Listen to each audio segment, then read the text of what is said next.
there are times when you only want an alarm to be evaluated at certain times of the day.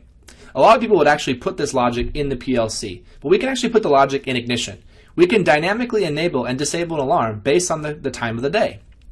So here, for example, I have an alarm that's already configured. And of course, the alarm is going to be active when the value is true. So right now the value is true, so of course it is currently active. So I may only want this alarm to be active between 12 p.m. and 5 p.m. And right now the current time is 10 a.m. for me. So technically I don't want this alarm to be evaluated right now.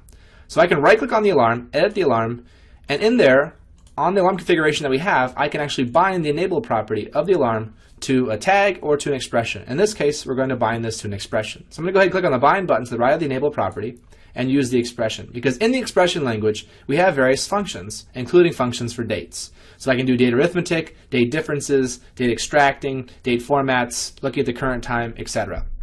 So what I want to do is return true if the value, if the current time is between 12 p.m. and 5 p.m. and return false if it's not. So I'm going to do a date extract. I'm going to say date extract of the now function, which now basically gives us the current time. And I'm going to put 0 inside there because I don't want this function to actually poll. So I'm going to say date extract now of the hour.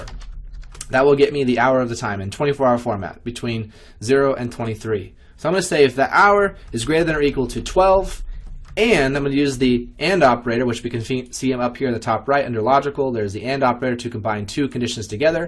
I'm going to copy and paste this to a second one, say where the date of the hour of the date is less than or equal to, in this case, say 5 p.m., which was going to be 17. So if it's between 12 and 17, I want this to be true, and that will make the alarm actually enabled. So I'm going to go back here. You can see it's now bound, it's bold, to that expression, so we're only going to evaluate that if that expression is true. So I'm going to go ahead and press OK here.